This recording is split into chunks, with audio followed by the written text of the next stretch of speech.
नमस्कार दोस्तों, स्वागत है आप सभी का आपके अपने YouTube channel all exam guide गुरु 2.0 पर। दोस्तों मैं अजीत आपके लिए लेकर आया हूं रीजनिंग का टेस्ट। जैसा कि आपको पता है कि हम पर डे टेस्ट का ये सेशन सॉल्व करते हैं। आज हम टेस्ट पेपर नंबर 6 कर रहे हैं। विभिन्न प्रतियोगी परीक्षाओं में पूछे गए एग्जाम में से क्वेश्चन पेपर में से डायरेक्ट क्वेश्चन मैं आपके लिए कट करके लेकर आया हूँ। ये क्वेश्चन आपका SSC में पूछा गया है। तो चलिए स्टार्ट करते हैं।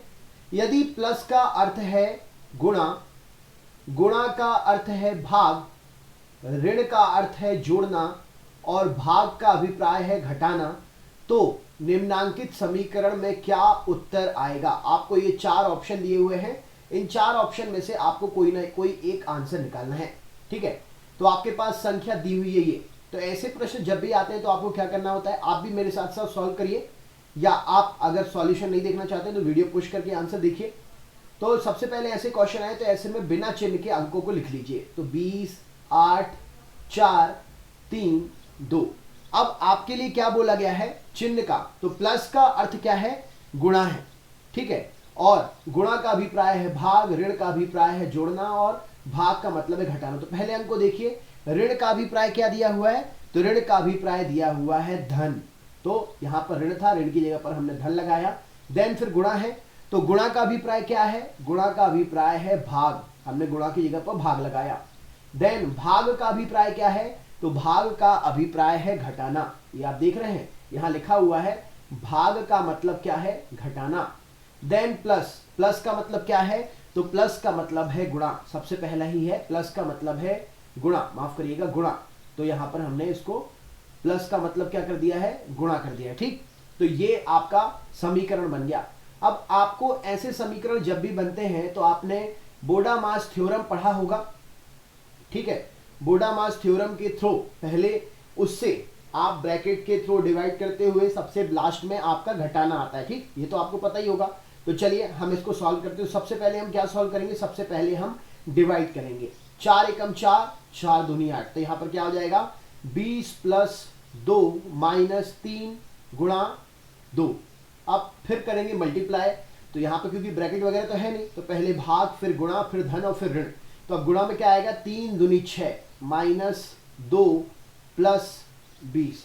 अब देखिए ये दोनों प्लस के हैं, ये माइनस के हैं। तो 20 और 2 क्या हो जाएगा, 22 माइनस 6। अब 22 में से 6 जाएगा तो कितना बचेगा, 22 में से 6 जाएगा तो आपका 16 बचेगा। आंसर हमारा आया है 16। यहाँ पर ऑप्शन देख लीजिए, तो 16 आपका ये ऑप्शन हो जाएगा। दोस्तों अगर आप इसको अपनी तरीके से सॉल्व करना चाहते हैं तो क्वेश्चन देखकर आप वीडियो पुश कर लिया करिए, आप अपनी तरीके से सॉल्व कर सकते हैं।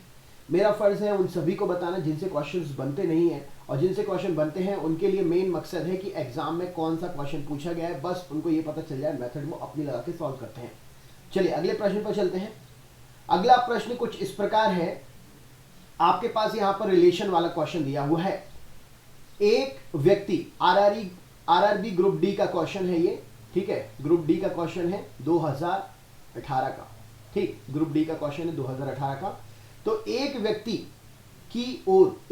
की ओर संकेत करते हुए एक आदमी एक महिला से कहता है, उसकी मां तुम्हारे पिता की इकलौती बेटी है। तो दोस्तों जहां पर भी इकलौती का शब्द या इकलौता शब्द का प्रयोग हो, वहां पर रीजनिंग में सेम एक ही उद्देश्य होता है कि वह सिर्फ और सिर्फ अकेला है और जिससे बात कर रहा है वो। ठीक, तो यहां पर इकलौती बेटी है बताया है उस महिला को, तो बताएं कि उस महिला का उस व्यक्ति से क्या संबंध होगा।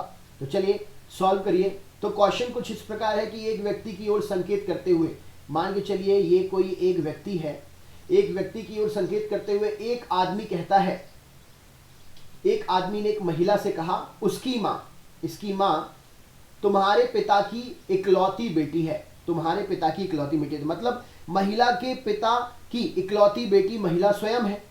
क्वेश्चन के अकॉर्डिंग अगर बात करें तो प्रश्न के अनुसार क्या बनता है, तो प्रश्न के अनुसार जो व्यक्ति बोल रहा है तो उस व्यक्ति की वो महिला मां होगी, उस व्यक्ति की वो महिला मां होगी। इसलिए वह महिला व्यक्ति से संबंधित किस प्रकार से है, तो वह उससे माता से संबंधित है।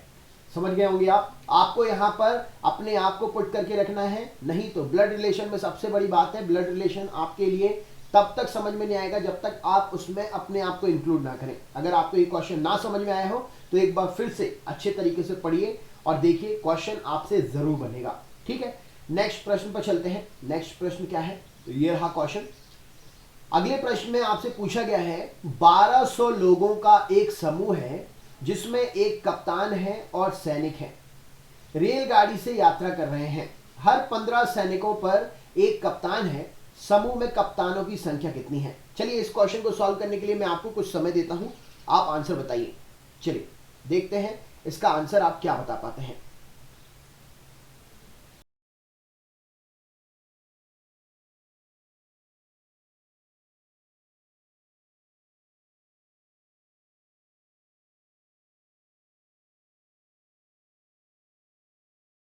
चलिए उम्मीद करता हूं कि आपने क्वेश्चन सॉल्व कर लिया होगा।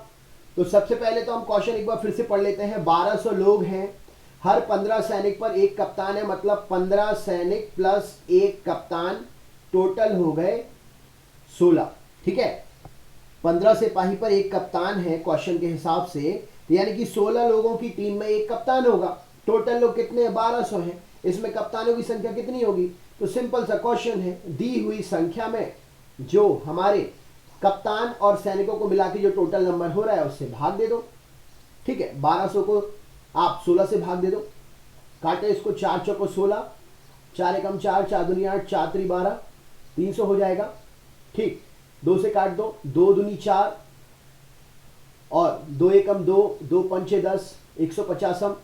फिर इसको काट दो, 2 एकम 2, 2 सत्ते 14, बचा 1, 2 पंचे 10, यानी कि 75। 75 कितने कप्तान हो जाएंगे? 75 कप्तान होंगे। आंसर समझ में आया आपके लिए? 1200 लोग टोटल थे, हर 15 लोग पर एक कप्तान था, कुल टोटल कितने हो गए? 16 लोग हो गए। 16 लोगों में एक कप्तान है, कुल लोग हैं 1200। 16 लोगों को 1200 से भाग दे दीजिए, पता चल जाएगा कितने कप्तान हैं। ठीक है, एकदम इजी क्वेश्चन है। अगला प्रश्न देखते हैं क्या पूछा गया है।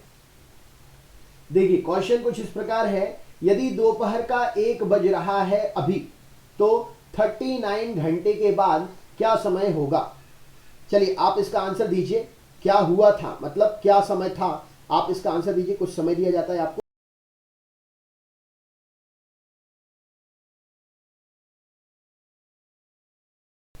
चलिए देखते हैं। उम्मीद करता हूं कि आपने आंसर निकालना शुरू कर लिया होगा, आंसर निकल भी गया होगा। देखो यहां पर 39 घंटे बोल रहे हैं। 39 घंटे को हम तोड़ लेंगे 12-12 घंटे के हिसाब से, या 24 घंटे 12 घंटे ऐसे तोड़ लेंगे। तो हम एक एक करते हैं, एक काम करते हैं। अभी 1 बज रहा है, तो जाहिर सी बात है कि 24 घंटे पहले भी एक ही बजा होगा, और वो भी दोपहर का बजा होगा।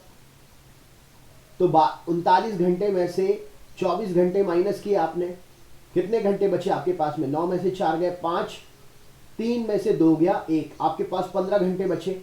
अब दोपहर के 1 बज रहे थे कल, उसके बाद में अगर 12 हम और माइनस कर देते हैं तो कितने बजेंगे? रात के 1 बजेंगे, रात के 1 बज जाएंगे। दोपहर के 1 में से 15 घंटे हमारे पास टोटल बचे, तो हमने इस 15 घंटे में से 12 घंटे और माइनस कर दिए, तो यानी कि रात के 1 बजे परसों के। ठीक, अब हमारे पास कितने घंटे बचे? हमने 12 घंटे माइनस कर दिए, अब हमारे पास 3 घंटे और बचे कम करने के लिए।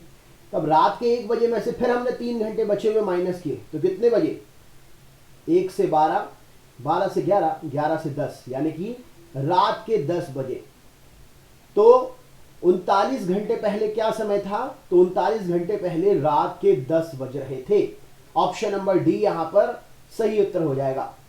क्वेश्चन आप अपने हिसाब से भी सॉल्व कर सकते हैं। अगले क्वेश्चन पे चलते हैं। अगला क्वेश्चन देखते हैं क्या पूछा गया है। तो ये देखिए, ये प्रश्न है।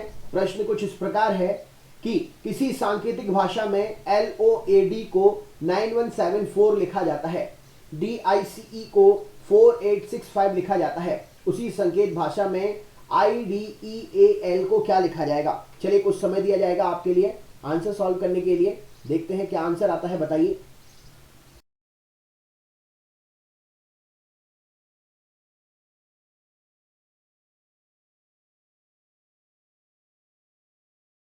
चलिए शुरू करते हैं। उम्मीद करता हूं आपने आंसर निकाल लिया होगा। तो सबसे पहले ऐसे क्वेश्चन जब भी आए तो ऐसे में आप देख लीजिए कि कौन से नंबर को कौन सा अक्षर डिनोट कर रहा है। तो यहां पर सबसे पहले लिख लीजिए LOAD। एल को क्या लिखते हैं? एल को 9 लिखा हुआ है। ओ को क्या लिखा है? 1 लिखा है, 7 4। फिर DICE, डाइस को क्या लिखा है 4865। अब हमसे पूछा क्या गया है IDEAL, आई को क्या लिखा हुआ है, आई को लिखा हुआ है 8, डी को क्या लिखा हुआ है, डी को लिखा हुआ है 4, ई को क्या लिखा हुआ है, ई को लिखा है 5, ए को क्या लिखा हुआ है, ए को लिखा हुआ है 7, एल को क्या लिखा हुआ है, एल को लिखा हुआ है 9।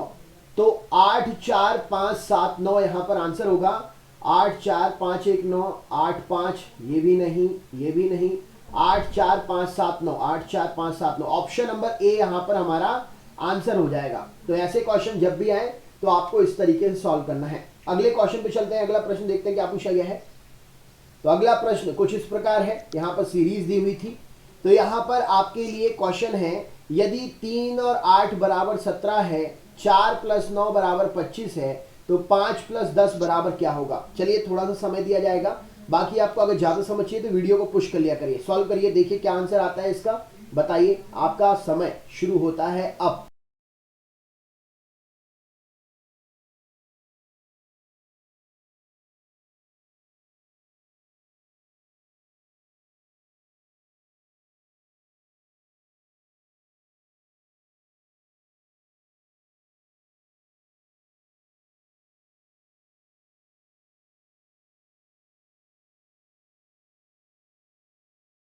चलिए देखते हैं, यहां पर आपने अपना आंसर निकाल लिया होगा। तो यहां पर आंसर कुछ इस प्रकार निकलेगा, मैंने भी सॉल्व किया।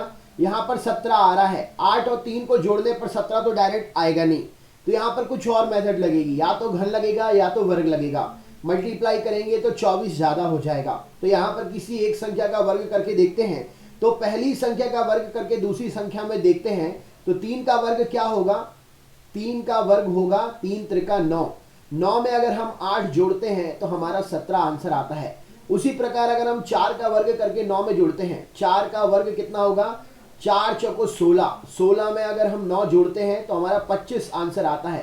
तो इसी प्रकार हम तीसरे को सॉल्व करें तो 5 का वर्ग करें, 5 का वर्ग धन 10, 5 25 धन 10 बराबर कितना हो जाएगा, 35 हो जाएगा। यहां पर ऑप्शन नंबर सी हमारा आंसर हो जाएगा। चलिए आप दूसरा क्वेश्चन सॉल्व करिए, थोड़ा सा समय दिया जाता है आपके लिए, आपका समय शुरू होता है अब।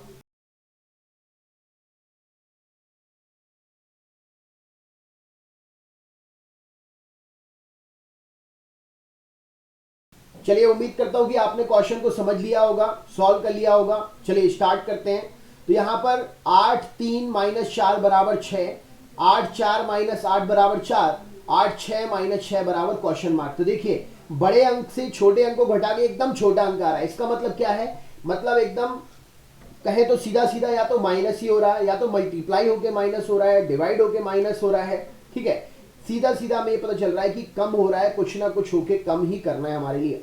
तो यहाँ पर मैंने जो मेथड देखी है वो मैं आपको बता देता हूँ, आपने जो सॉल्व किया है आप उसके अकॉर्डिंग देखिए। 83 में से 4 गए तो 6 किस प्रकार से बचेंगे।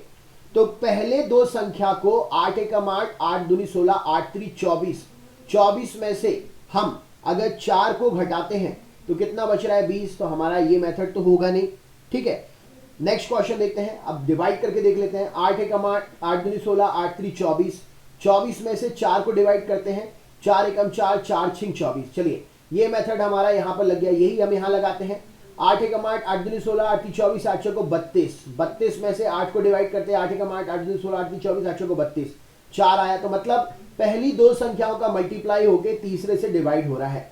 8 6 48, 48 को 6 से डिवाइड करिए, 6 एकम 6, 6 दूनी 12, 6 18, 6 24, 6 35, 6 6 36, 6 7 42, 6 8 48, 8 आया। ऑप्शन नंबर सी यहाँ पर सही उत्तर हो जाएगा। इसी प्रकार चलिए अब आप इस क्वेश्चन को सॉल्व करके हमें कमेंट बॉक्स में अपना आंसर शेयर करिए कि यहाँ पर जैसे 32 - 5 बराबर 1 है, 83 - 4 बराबर 20 है, तो 36 - 2 बराबर क्या होगा।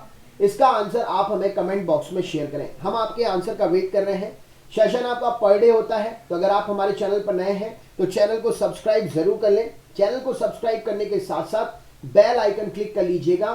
सब्सक्राइब करके बेल आइकन क्लिक इसलिए करिएगा क्योंकि आपको नोटिफिकेशन मिले, नोटिफिकेशन मिलेगा तभी आपको क्वेश्चंस के बारे में जानकारी होगी। ये सारे एग्जाम पेपर के क्वेश्चन है जो मैं आपको डायरेक्ट कट करके ला रहा हूं। अगर ये क्वेश्चन आपको पर डे चाहिए तो सेशन पर डे देखिए, ज्यादा क्वेश्चन नहीं, कम कम क्वेश्चन करेंगे लेकिन करेंगे सारे ही। ठीक है, चलिए मिलते हैं नेक्स्ट सेशन में, तब तक के लिए बहुत बहुत धन्यवाद। आप सभी का दिन शुभ हो।